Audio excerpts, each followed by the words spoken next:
Lorsque vous flânez sur le port de Nice et que vos pas vous mènent sur le quai oriental ou quai des Docks, vous êtes frappé à la vue d'une curieuse bâtisse. Sans vous en douter peut-être, vous côtoyez l'ancien bagne de Nice établi là depuis le XVIIIe siècle. Il représente pour les anciens forçats ce qu'on appelle communément les galères, voire les portes de l'enfer. Aujourd'hui, seule subsiste la tour nord, avec son horloge et le bâtiment central qui était le dortoir des forçats. Mais l'atmosphère du lieu n'en reste pas moins oppressante et inquiétante. Son seul nom suffirait à faire surgir le fantôme de Jean Valjean. Ce lieu rappelle la chapelle où était sonnée la messe pour la mort des forçats, avant que ces derniers ne soient jetés dans la fosse commune du port ou directement à la mer.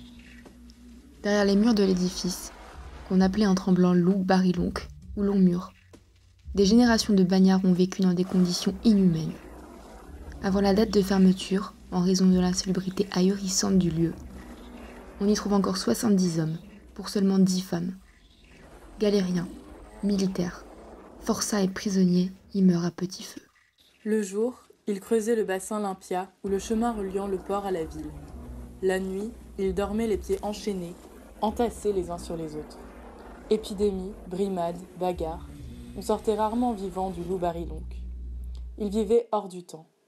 Les heures passaient, toutes plus longues et pénibles les unes que les autres. Le seul espoir était de pouvoir s'échapper un jour, ou d'être délivré par la mort. Mais dans le cas échéant, c'était le châtiment extrême. La plupart d'entre eux étaient envoyés dans des camps disciplinaires des villes alentours. Aucun répit pour les bagnards. La nuit, c'est la peur qui règne. C'est le royaume du caïda, là où on règle les comptes, où on sort ce que l'on a planqué, les couteaux sous les lattes, les petites lampes à huile.